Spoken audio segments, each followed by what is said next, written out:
Board holders notice in Haven, the legislation committee of the board holders will meet in person on Tuesday, January 31st, 2023 at 6 p.m. between the board holders chamber located at 155 Church Street, second floor, Manhattan, here, and act on the following items. 1. OR-2022-0018. Ordinance amendment to the Haven Board of Alder's Committees and the Haven Code of Ordinances regarding taking stuff and expanding parking of ordinances to the phone. 2. OR-2022-0038. Ordinance amendment to the Haven to amend its Code of Ordinances, Chapter 14, food service and restaurant establishments to require food service or restaurant establishments post rating signage based on their consistent inspection. Per order under Honorable Ellen attached Honorable Michael Clerk. These items are on file at City Clerk, room 202 at 200 Street, New Haven, Connecticut 06510. For accessibility related accommodations, please call 203-946-7651 or 203-946-8582. Public comment testimony may be submitted via email to public testimony and given to chief.gov over 2 p.m. on the day of the meeting. This meeting may be board holders to 2 p.m. I'm Ellen from RA Chair. I'll ask my colleagues to introduce themselves, starting with my vice chair, my right. Good evening, Madam Chair. Richard Purple. Good evening, everyone. All the elections from board staff. Everyone, everyone, Rodriguez, board forum. Good evening, all around Marshall, board 25. Excellent. For the purpose of this evening, we're going to switch the order of the items. So we'll begin with number 2 on our agenda, OR-2022-0028. Ordinance amendment of the city of New Haven chapter 14, food service and restaurant establishments to require service or restaurant post rate signage fees on their restrictions. And I would ask maintenance of this item approved.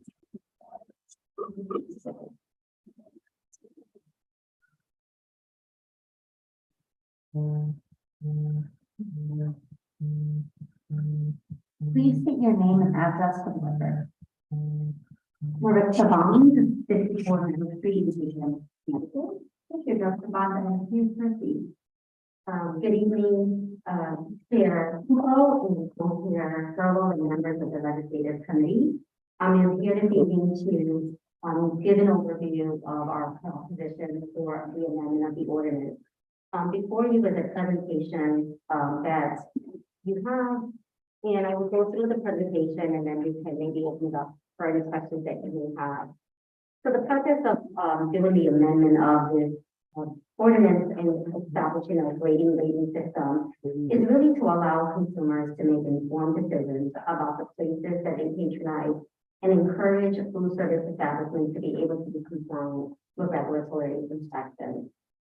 We also have 3 different benefits that we're proposing. We want to be able to strengthen the food safety practices in food service establishments.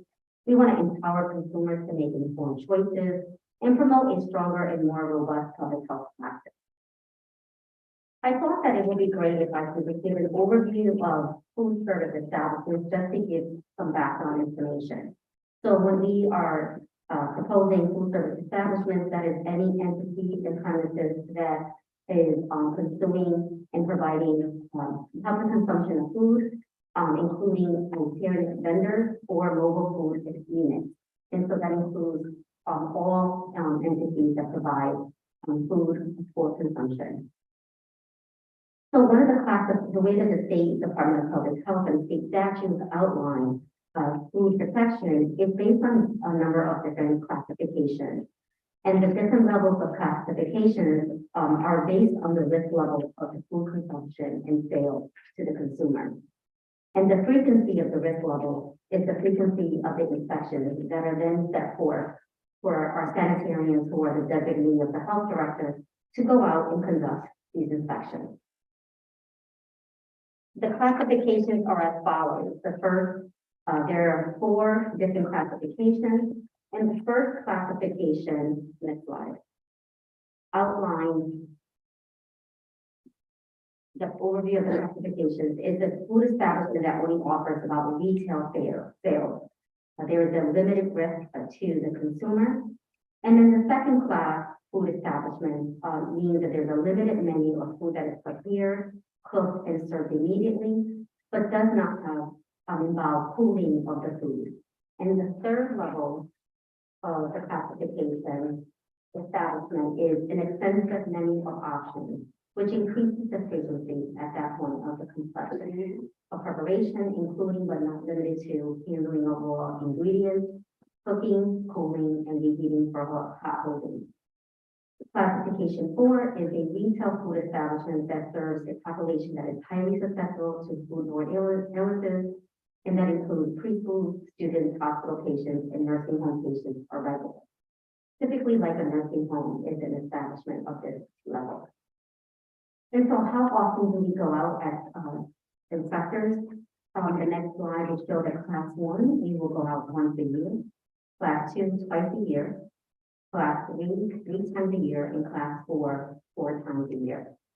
And so to give you that baseline of risk, it's important because the next slide shows you our standardized inspection form that we're required to adhere to. And they include 62 total demerit items, 12 risk factor violations that we look at, and 10 4-point critical violations. And this is all relevant because this is the basis of how we set and are proposing the grading system. In New Haven, we have 1,175 approximate food service establishments in the city of New Haven. As you know, that continues to evolve on a daily basis based on the type of businesses that open or close within our city. The next slide goes into the proposed food service establishment grading system. And again, it will empower our consumers to be able to make the choices they would like to speak with. The next slide will show that we are proposing the A, B, C, and D grading system. And so if you go to the next slide, A is the food service establishment that's going to score, anyone that scores between 90 to 100 means that they did not have a 4-point violation of the standardized inspection form and have 4 or less risk factor violations that were able to be remedied on site. A B will be established of those individuals establishments that range from 80 to 89 with no 4-point violations and 4 or less risk factor violations. And as C will also demonstrate from 80 to 89, and then D, anything below 80. And so those are the different proposals that we are proposing for this particular ordinance. And we base our decision on other surrounding health departments. And so what you see in front of you is a map of the different cities and districts within Connecticut that are also utilizing the rating system. And so we use this as a baseline to make the proposed amendment for equity. And so the next slide, that one. We want to establish a signage rating system for all food service establishments. We want to require food service establishments to publicly post on the grading system. And we want to make sure that we are basing our decisions on the most recent inspections. And so as I outlined earlier, some of the inspections that we go out, in particular for class 3 and 4, we're going out 3 times or 4 times a year. And so we will base it on the most recent inspection, which allows those type of high-risk establishments to be able to gradually go up if they have a lower grade. And so it is a way to support local establishments. So in closing, we want to be able to strengthen food safety practices in food service establishments. We want to ensure that food service establishments are compliant with regulatory inspections. We want to empower consumers to make informed choices and decisions regarding places they can patronize. And we want to promote stronger and more robust public health practices. And we want to also ensure transparency and accountability practices for food safety. Thank you so much for the opportunity to present before you. Thank you so much, Director Bond, for coming and giving this presentation. At this time, I'll entertain questions from colleagues, for Director Bond. Alderman Rashawn. Thank you, Madam Chair, and thank you, Director Baum, for your presentation. So as of right now, we don't currently post grades. Currently, we do not have this in place. Okay. So what do we post? Just a certificate of passing or They are just currently posting their license, that's it. their license? Okay. That's the only information that is available for public inspection at the establishment. Correct. And the license is not required to be posted in front for the patrons. As long as they're posted visibly somewhere when So- they enter. Okay. What's the threshold for shutting down an establishment in terms of violations in It schools? has to be egregious when there's normal circumstances. What we do is we give 2 weeks for the establishment to remedy the issue when we come back on site. Some of the issues are rectified right when we're on site, so we're able to address them. But depending on the issue, we do try to provide education and then 2 weeks for establishments to remedy the issue. The New Haven Public Schools, those cafeterias where the kids eat, those are also inspected by them? Absolutely, and they will also be part of the rating system. They're considered class 4. So the city Department of Public Health has jurisdiction over all these food establishments. Is there any establishment that the state sends inspectors into, or just that? So the state will also randomly select schools to do an additional layer of protection. My designated sanitarian will that go out, and then the state will randomly select schools as well. How about hospitals? Are there As also, well as hospitals. so the city's health department We goes to Yale New Haven, for Oh, yes. example?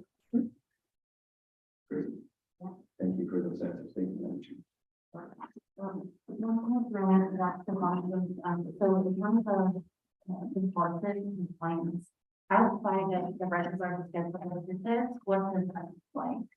So typically, if someone files a complaint, whether anonymous or not, we enter that into a database that I put into place in the middle of COVID, because we wanted to be transparent and be able to track all of the complaints that were coming in. So we have a dashboard. It gets designated to an inspector. The inspector then is required to go out and follow up on the complaint. And then the action that is taken needs to be documented and then kept open or closed until the matter is resolved. Thank you so much for that answer. Any other questions, colleagues? I recognize my vice chair, we'll go to Alderman Rodriguez and then follow up. Thank you. This, the state of Connecticut inspection report, is this revised ongoingly, like every year, or is it the same form? And how long have they had this form? Yeah, so this form is based on both federal and state regulatory requirements, and so the form is currently up to date. Unless there's a statutory change, the form will not be. And so we will use the form until there's statutory changes made on both either the federal level or the state level. So the form is active and has been in place. There is going to be an additional FDA code that's going to be modified. That legislation was passed in 2019. Don't quote me on the date because I don't have it in front of me, but we will be having some new additional FDA food safety requirements that will be forthcoming in the next couple of months. So that will be modified. And how would you notify anyone of the grade in terms of the results of the inspections? So the grades will be posted, have been visibly posted in front of, visible to the consumers.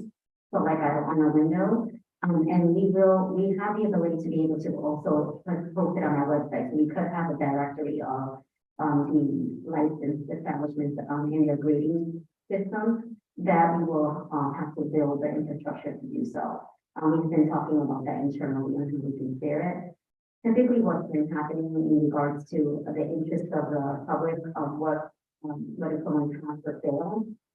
Typically, news media, they do an OI every year, and then they do an article on how different cities and towns, how, whether it's concerned or different establishments. So we can certainly, propose, to share it publicly on what the grading system is currently for the establishment. And how would this impact in terms of cost to the business owner? And There's no cost impact. thank you, thank you. I recognize my vice chair, Albert Furlong. Thank you, Madam Chair. Thank you, Director Bond, for this presentation and for pushing this forward. We finally get to see where we're eating, whether it's safe or not. As I talked to someone just last night who got food poisoning, and Did they report no, and I told them, call it in. it? Yeah. But could you give us, and I'd like to get it just on the record, if it's appropriate, we see these 4 classifications. Could you give us an example by naming a restaurant? Yeah. What class 1, class 2 would be, so we can kind of have an idea. Yeah, absolutely. So a class 1 can be a nightclub that offers light snacks that are like the hot pretzels. A class 2 can be a corner store that has just deli meat that they're going to be slicing and also making sandwiches. Class 3 can be a restaurant such as Goodfellas. And then class 4 can be a hospital, long-term care facility is another example. Okay. And this may seem a little silly, Or daycare, but where does McDonald's fall in? that's great. That's 3. Okay.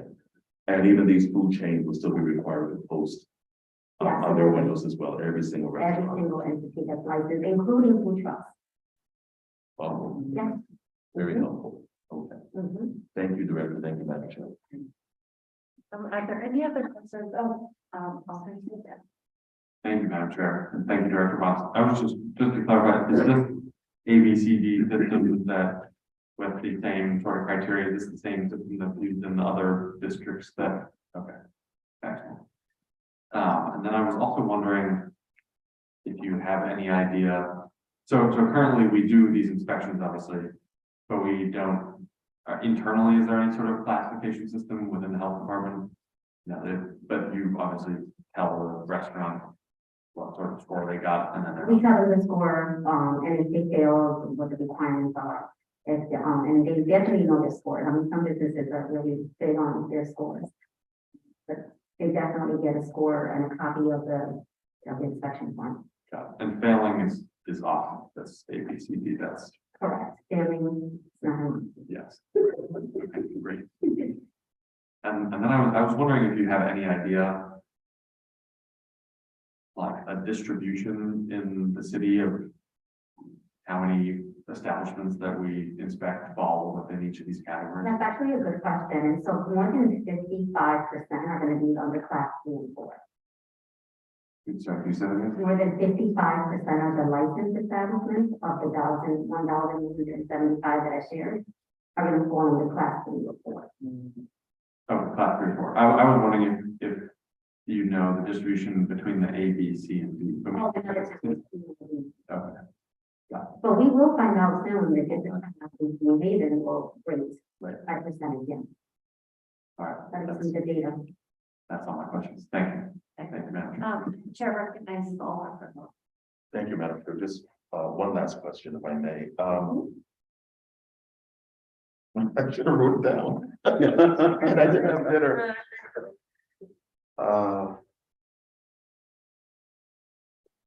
Oh my goodness, it really just left, and it was a really good question, Director Bond. I'll come back if it hits my brain. My apologies, Madam Chair. That's okay. Any other questions from colleagues? Oh, I just remembered. Alder Phillips, Thank you, Madam Chair. you're welcome. I'm wondering if there is an appeal process for anyone that gets D or below, or even, they say my restaurant's a class A. And you're rating it B or C, is there an appeal process for that? I will need to look at the appeal process. There is certainly an appeal process. If they're, on the violations that they're in agreement with, so I would have to look into that. I'm wondering, That is a good question. Madam Chair, if that's something, that perhaps we should write in. Mhm. To kind of help you with not having to go back and do that research, perhaps we can write something like that in, to this ordinance. Okay. If we were to do something like that, what would be your general recommendation? Or would you like to get back to us between now and our second? Yeah, typically with an appeal process, it does need to be a due process that allows the restaurant owner or establishment with the person that's leaving to be able to go before a hearing and be heard by independent individuals, that's not me. So we would have to set up a process similar to what we set up for other ordinances. And I know that we're not in discussion, Madam Chair, it wouldn't be something that I would probably recommend that we work on today. Because I would definitely like to see whatever that process was, go back to our director to make sure Okay. that it's something that will make sense. But just kind of throwing it out there, and we're not in discussion, and I'm saying way too much for this part, and so I'll pass it back to you, Madam Chair. Thank you. Thank you. Any other questions from committee? Seeing none, thank you so much for your presentation. Have a good evening. You as well. At this time, Chair recognizes the makers of item number 1, R-2022-0018, ordinance amendment of the New Haven Board of Alders, amending the New Haven Code of Ordinances regarding parking, stopping, and standing, parking of oversized vehicles.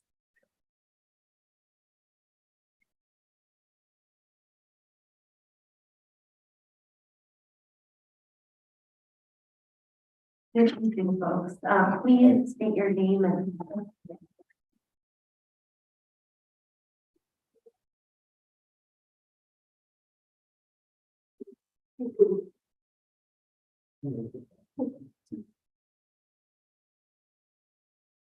My name is Lee Beckler, Director of Transportation Company Department.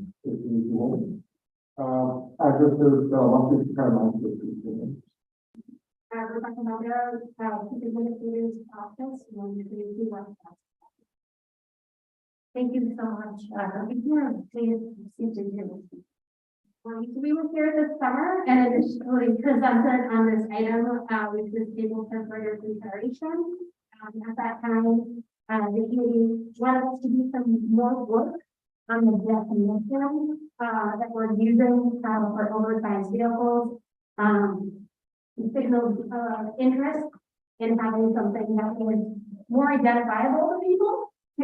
So based on that and the help of your carve up Alder and you, we settled on the definition that 26 vehicles on their parkway. You'll see that definition outlined for you. So permissible vehicles are passenger vehicles. And certain vehicles that have combination plates. Also similar vehicles to those taxi cabs, hearses. And it's very similar to the definition we previously put forth to you. You may recall the rest of the ordinance changes are extending the prohibition of the parking of oversized commercial vehicles in park and cemetery zones. Previous ordinance did not have those restrictions. So our hands were somewhat tied in enforcing on those semi-tractor trailers. You're seeing parking along the cemetery on Davenport Avenue, on by Beecher School along the cemetery, along Edward Park, a lot of our larger stretches of roadway where they're acting like residential zones, often abutting residential zones. There's been quite a thorn in the side for many of our constituents. So happy to answer any questions you might have.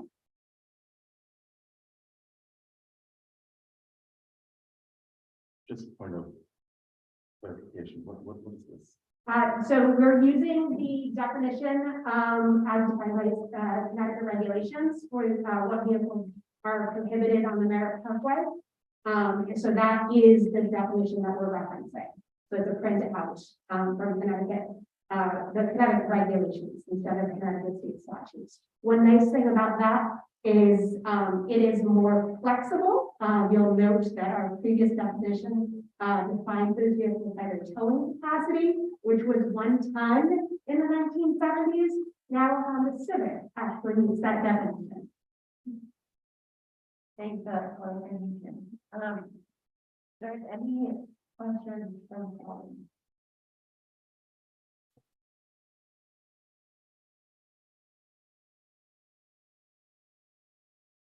Alderman Rossi. This may be a question to ask at the meeting. I have big trucks on Congress Avenue, Columbus Avenue, Washington Avenue, Davenport, and I've seen them on El Paso also. How would this be supportive and helpful?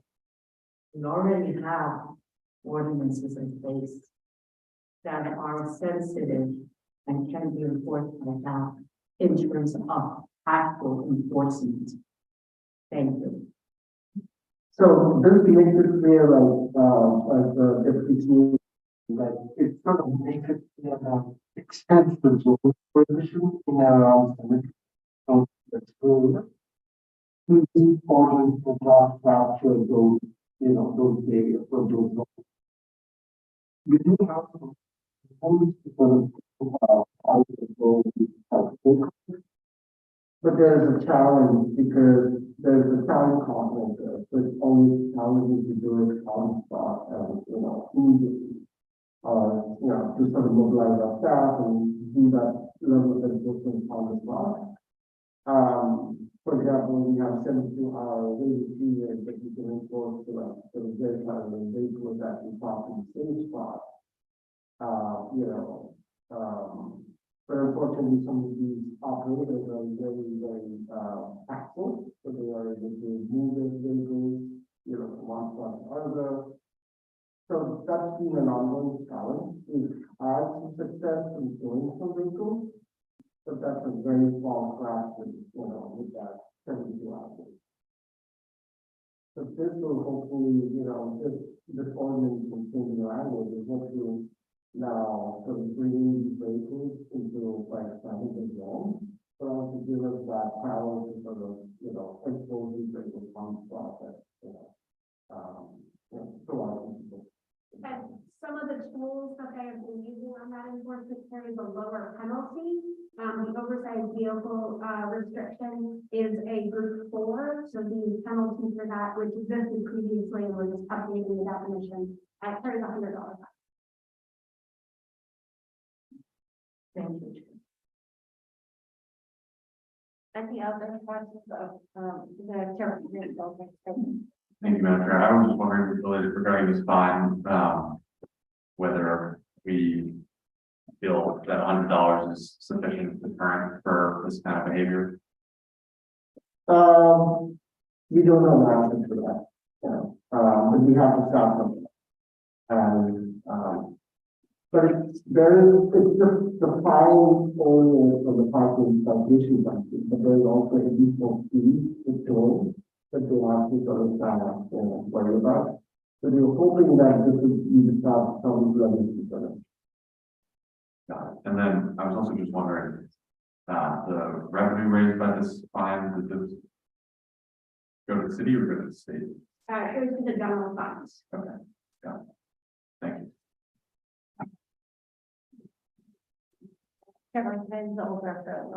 Thank you, Madam Chair. There's not an awful lot, Madam Chair. I'm just wondering if it would make sense to go through these red lines. It's only a few pages, and I'm also concerned, I'm not concerned, but I just want to somehow recognize the insert from city plan also. And I think that all this needs to come together.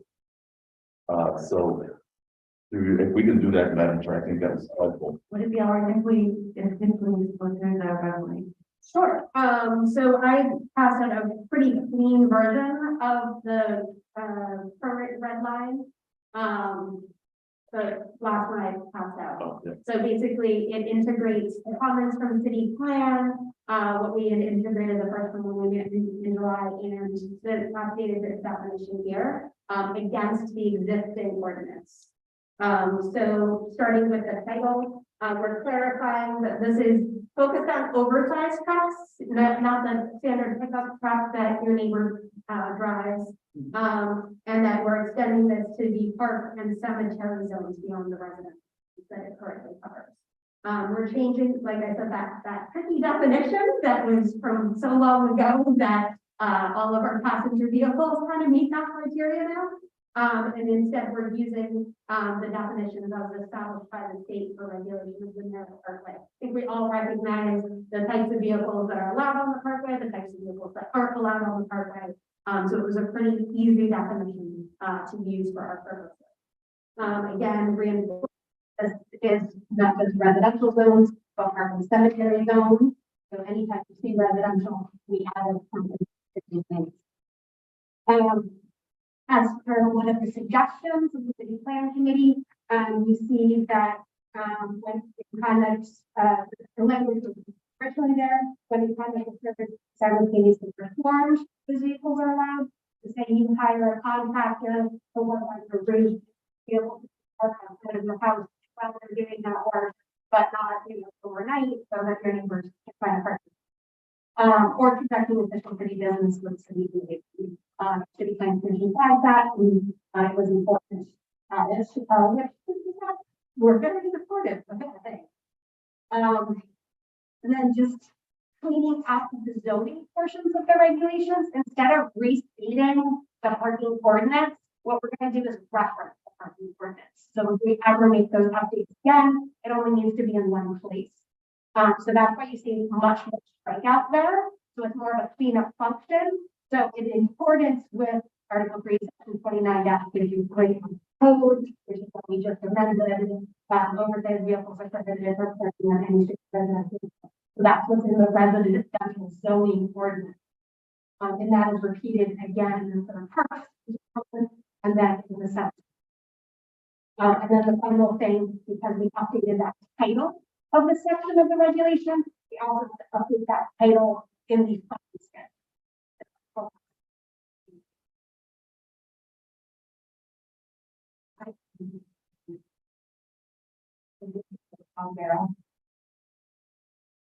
Any questions?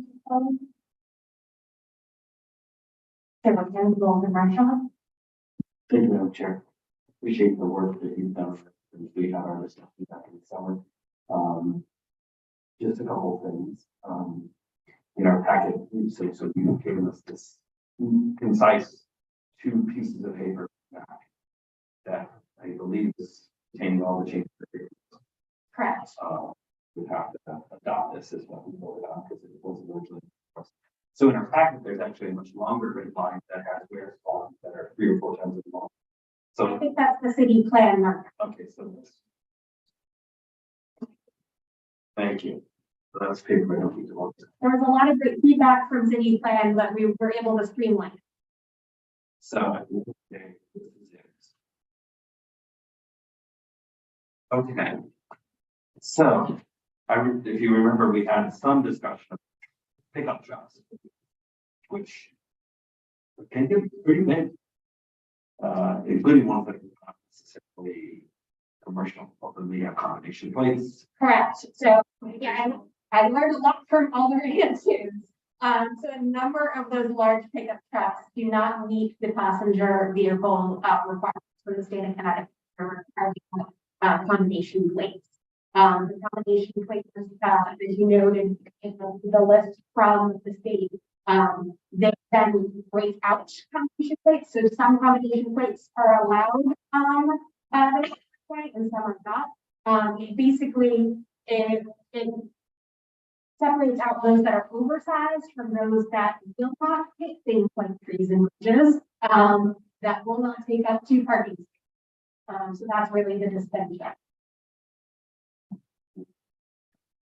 So oversized is defined in reference to weight.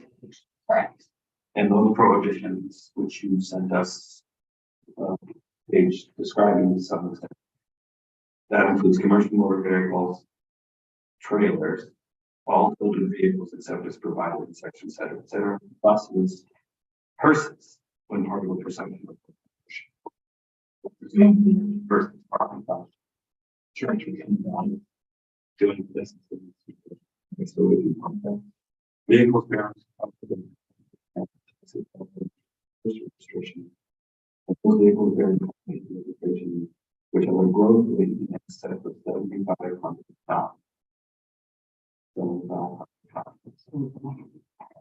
wonder if we're gonna end up with electric vehicles. Over 7,000 pounds, given how heavy the batteries can be, but that's just basically. Thing about using this definition is the state will take care of the updates for us. Vehicles whose dimensions, including any load, anything that is being towed or sticking on the back. Then the truck is exceeding one of the following, not all of the following. 24 feet long, 7 feet 6 inches in width, 7 6 in width. So if you have a pickup truck with double with those two flat tires, you know, 2 by 2, is that over 7 6? Which would actually be hanging out of the parking space. So it's with 6 inches within that, with 8 feet. Okay. That's pretty long. So it's 24 or 7 6 or 8.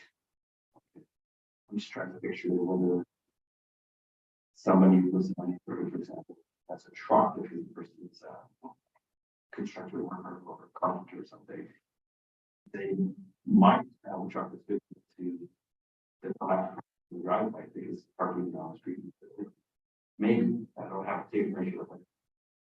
Visualize it. And again, the goal is to make sure that people are taking up one spot and not one spot. Or hanging out into the street. Or obstructing sight lines. Because that's another thing we get with oversized vehicles and the sight lines you can coming out of an intersection are impacted by their parking. Touch with the direct up the truck down the street. I use it as all of the especially very high density road and each part mostly even US at the corner of the executive block with that. So the on the I think the change of the numbers here about all the people now and essentially much bigger, much taller. And obviously a lot more exploration with other things. So there's some problems like bring some balance to it. And I'm glad to see that the exceptions to this prohibition would be for vehicles that are engaged in active work or vehicles that are conducting official business, street vehicles, trash trucks, public works vehicles. You know, if you're in a winter storm, and the guy's been working for 20 years, driving to plow something that you pull over, have to eat, or take a nap, then you'd be able to park. Those folks would be exempt from. Not the city can be up to people. So this is what you want us to pass. Okay, thank you very much.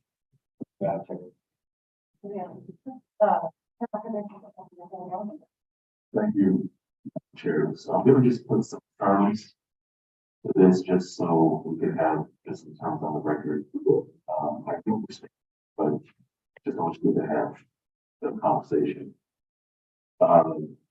So commercial vehicles. Correct. Commercial motor vehicles are regulated by the state and they have that different license plate. So you have the passenger endorsement, then you have something that says combination, and then the other one says commercial. And It's regulated by the DMV. how about school buses?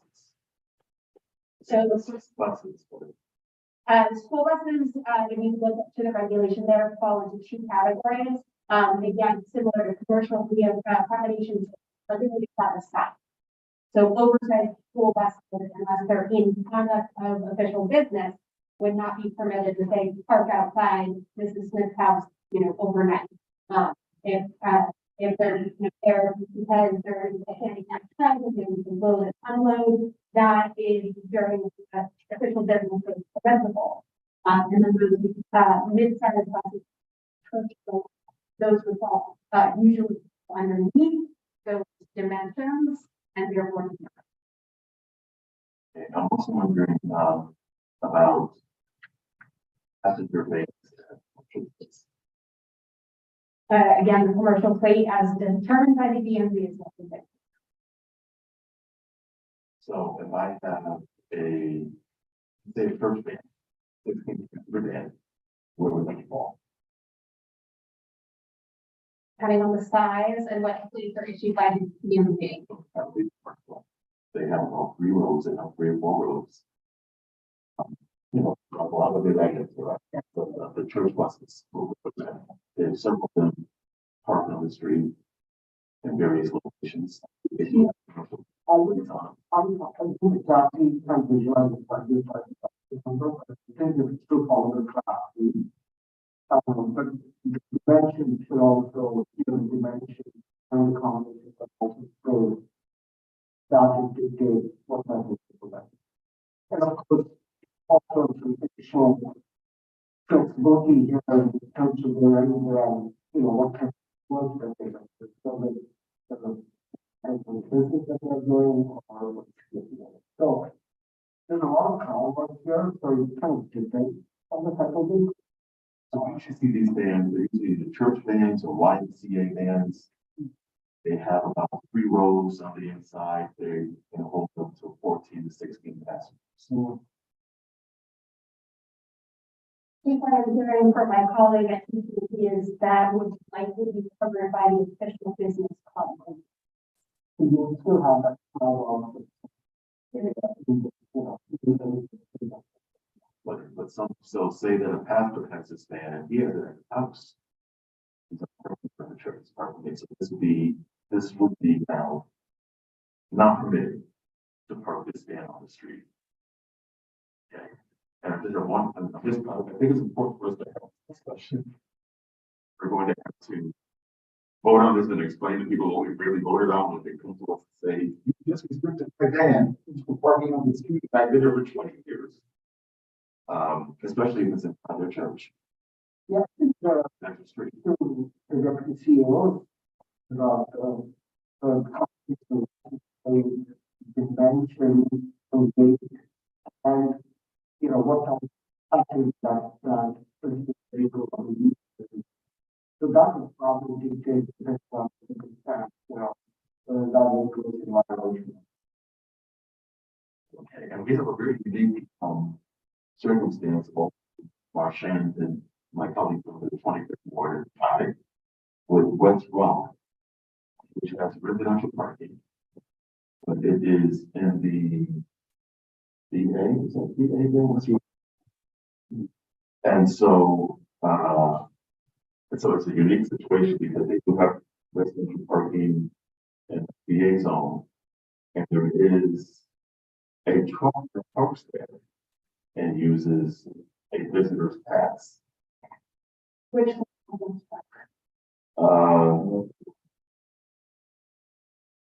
Between tour and between.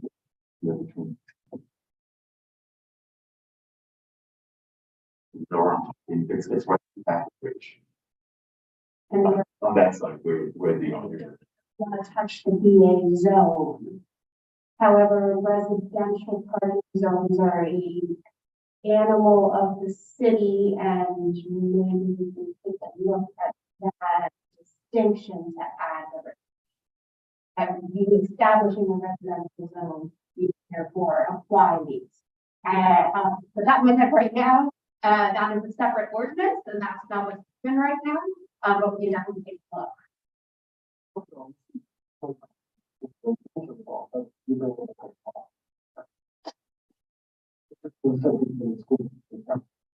Yeah, the zoning ordinance is only by here, and then you create residential, the zoning through ordinance. So it might be, we, update how we create those zones to add the addition. That's what we wanted to do.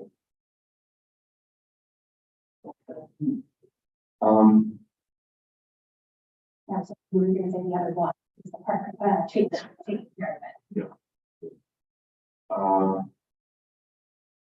Okay, just a little concerned about the vans. All the other commercial vehicles. And I wonder if there should be some kind of. exclusion For those type of transport vans that. There are many churches that don't have church lots. Yeah, they will park church van. Either on the street or they'll bring it home. So that's maybe something there. I think that's all I have for now, Madam Chair, thank you. Any other questions required? And the other government. So for example, I have, like, school, right?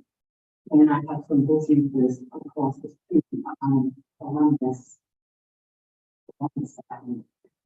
And there are trucks I hear, especially in the evening. Would that was to be affected, and then I have, and I was offered the truck right near the church here, across the street from the fire station. That lays there. And so my question to you is, if it's residential and those trucks lie here and not be impacted by this, amendment. So the thing already heard is that very good. Clemente, however, is a program, the school will go on that role, so this will have that. And how they have to look at every specific block, some of that is BoA and stuff. I would stand up for the record, Not by casting, I'm not, but there's justice, all Robert. In this year, we did some of the terms. If we can call more terms.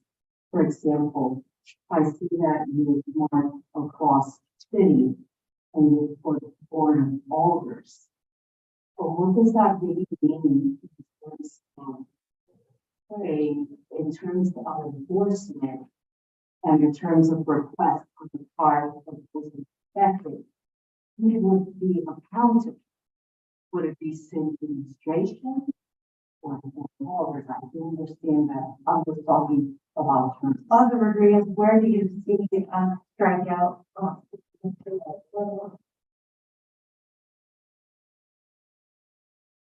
We have in the year, for example.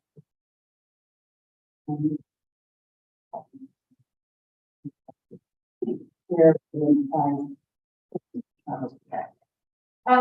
The lots of red lines is from the city plan markup.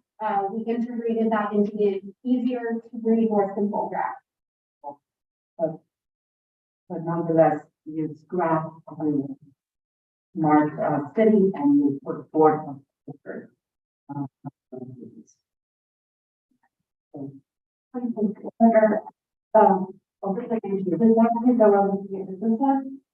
That would address the old version, and so, yeah, so that's what we want. It won't be what. Thank you. Yes, thank you. Their question,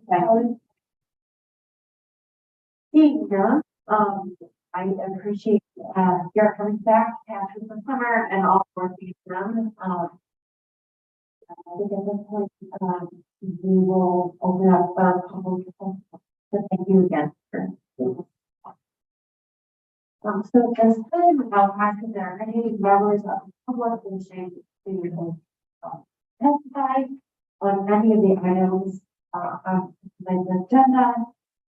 I will ask again for a second time, should any members of the public wishing to testify on any of these items?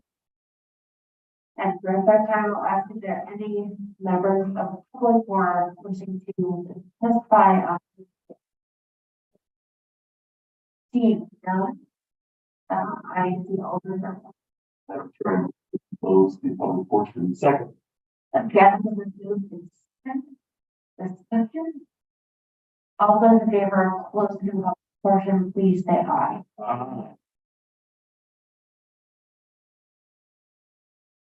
Alder, roll.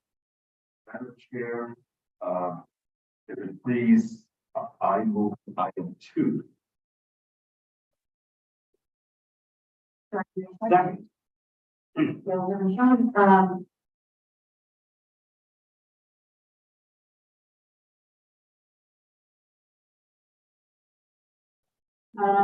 what we can discuss it. I think we'll do discussion in the order that we heard them, so we can do with item 2. About food service and restaurant samples. Okay, so.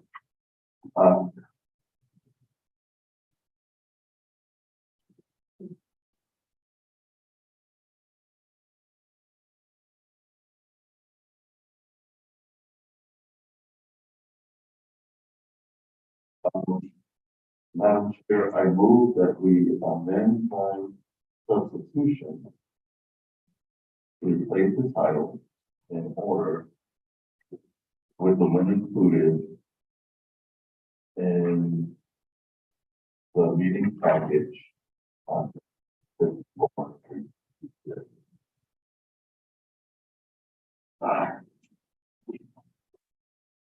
Second.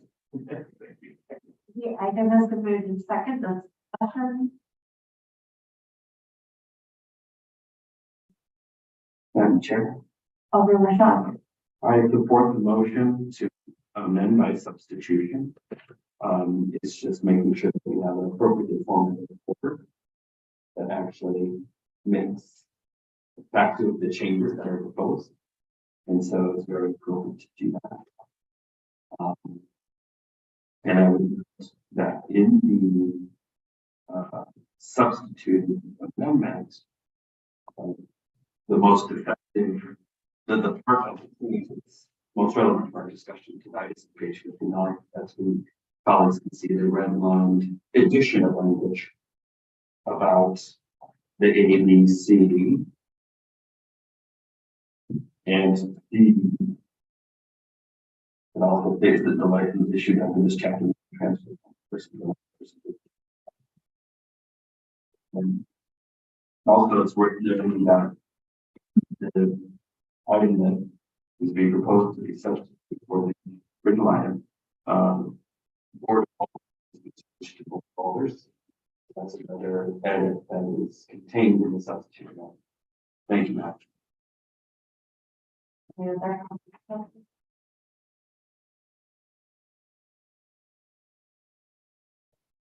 Okay, so the question is on the adoption of the motion, to amend the constitution. Those in favor, say aye. Any no? The ayes have it.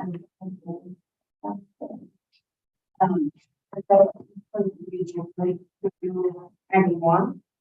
Order, Madam Chair. If you vote on the item, that's okay. Thank you, Aldi. So back to the item. All those in favor, Madam Chair, thank you, Alderman Shaw.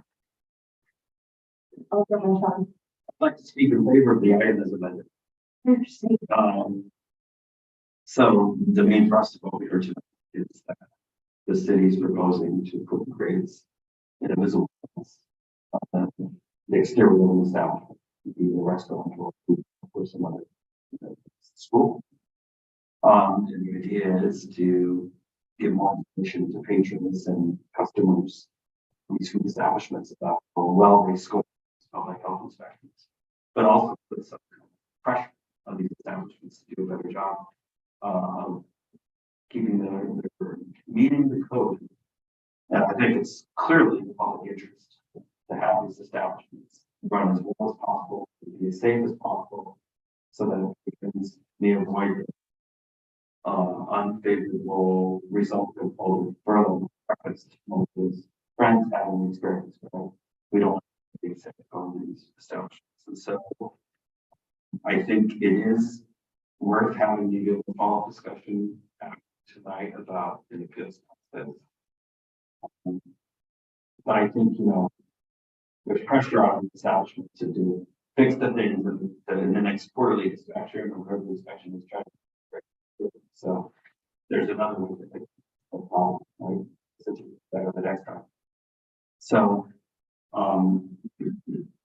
it'll be very interesting to see how should we pass this here tonight. It'll be interesting to hear how owners of these establishments respond to it. But focus that will have as a fact, which is to protect the public and so on. Thank you, Madam Chair. Thank you, Madam Chair. I'm glad to see you taking going and a grading system that has really for our state and for the city to do it and other states across the country. It gives us the opportunity to see where we can give us a choice before we actually get the food and say, oh no, I don't want this. So I'm standing or speaking in favor of this. As far as any other amendments go with an appeal process, I think it would be good to see if you can manage to get some information that other cities may be doing. That there is a sort of a other cities, I think that information and should be decided with that direction. That's certainly something that we can explore. But as I said, as of now, I am in favor of this as is, and looking forward to see how our restaurants stack up in our great city. Madam Chair. Yes, Haven, great city of diversity and diverse cuisine, right? I think this would be a plus in the sense that not only would we ensure that we're state regulated, but giving the opportunity, more opportunity to our businesses to be up to par by educating and inspecting and correcting, and not correcting a year later, but in several months, which that I believe would be very helpful to the consumer, especially to the consumer who would like to visit the particular restaurants of their choice. Thank you, Madam Chair. Any other of those in favor of the record? I would like to move an additional amendment, which has to do with some Scrivener's issues, detailed that I see that need to be Thank you. I think we will move in second. So I just want, there's two of them. One is that there's many instances in this language where the Board of Alders is written down, but the word it's not capitalized. And I think it's only appropriate for the Board of Alders to be capitalized, that colleagues would support. Second thing is in section 14-12B's explorations. This is a section that was previously changed, but it's not really clear. So if you look at this language right now, it's in regards to the exploration of licenses and what the or fine is liable in those cases. The current language is section 14-12, page 60, subsection B. Any establishment that does not renew a license upon written notification shall be assessed. Penalty fees will be based on the approved. So there's a connective word missing there. So what I propose is that it should say any establishment that does not renew upon written notification shall be assessed a penalty, which will be based on the approved annual budget by the Board of Aldermen of the City of New Haven. Which may be amended.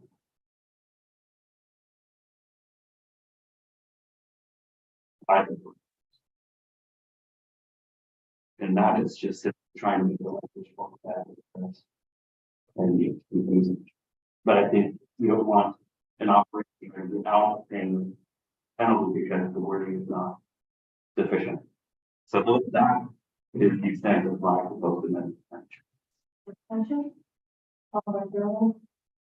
Thank you, Madam Chair. I love our colleague from 25, grammar and English speech, and I certainly support this Scrivener's amendment.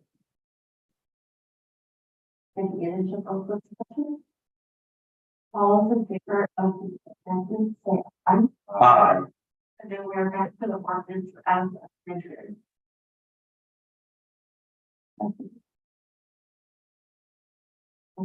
Seeing none, all those in favor, say aye. Aye. Any opposed, say nay. Would be any effect. Okay, Alderman Brillo. Madam Chair, I move item 1.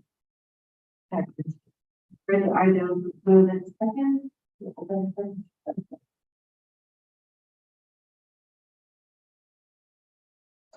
Madam Chair, Alderman Jones. I move to amend the order by substitution. The item was moved in second. Madam Chair, the city staff tonight provided us with an updated order, which gives a more simplified listing and detailing of the actual changes to the ordinance that the staff have recommended. And I think for the baseline of our discussion, we should adopt that version as what we're talking about tonight. And I encourage colleagues to take the motion to by substitution. And colleagues. Seeing those in favor, say aye. And no. Now we're back to the item as amended. Yes. Alderman. This has been a long, so we appreciate all the city staff has done. TTP and our CAO's office gave us some participation. I believe our police department has participation also at some point in this process to bring this forward. I was originally concerned about the commercial, some of the brands, but in thinking of the purpose of this ordinance, it is to provide more parking for our residential or our regular vehicles, and also to make, I think about this is to make what we call that our street line or line of view better, and which really is a problem when we have vehicles parking on residential streets, and so and giving it some serious thought and support of this amended, and encourage my colleagues to also support it. Thank you, Madam Chairman. Any further discussion? Alderman Shaw. Thank you, Madam Chair. I too support this ordinance amendment. We had a lot of questions over the course of a couple of public hearings about exactly which vehicles we're talking about here. And after a couple of meetings, it's more clear what we're doing. We're still did point out a category of vehicles that might create some challenges. The one that I thought is private individuals who own large pickup trucks because or contractors or the or carpenters or trade. Some of those trucks can be quite large. So there's some inconvenience for folks in that category. Yeah, the purpose is to for rational use of our parking spaces in the city and also to provide for safe streets. Where if you have super large vehicles, including some of people just use for dwelling, they're big enough to become a public safety problem in a crowded and busy street. And so even though I anticipate that there might be some tension with some residents that might some inevitable enforcement of this ordinance, I think it's serving a useful purpose, and so I'm seeking to support it. Thank you, Madam Chair. Madam Chair. After discussing, the street is shared by neighbors and right, and neighborhood community that use that street.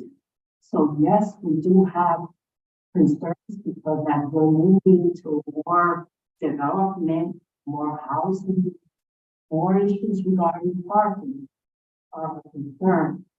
So eventually, at some point in time, the people in one of our other committees will have a discussion of the purposes of many of the state government streets of the residents.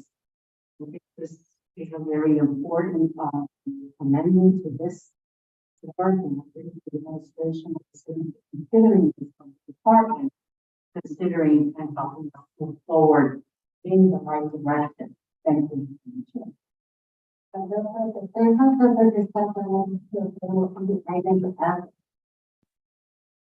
All those in favor, please say aye.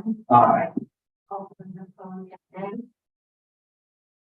The ayes have it, and we'll move back to the evidence amendment. Discussion. Did I get off the? So, saying that we are finished, there's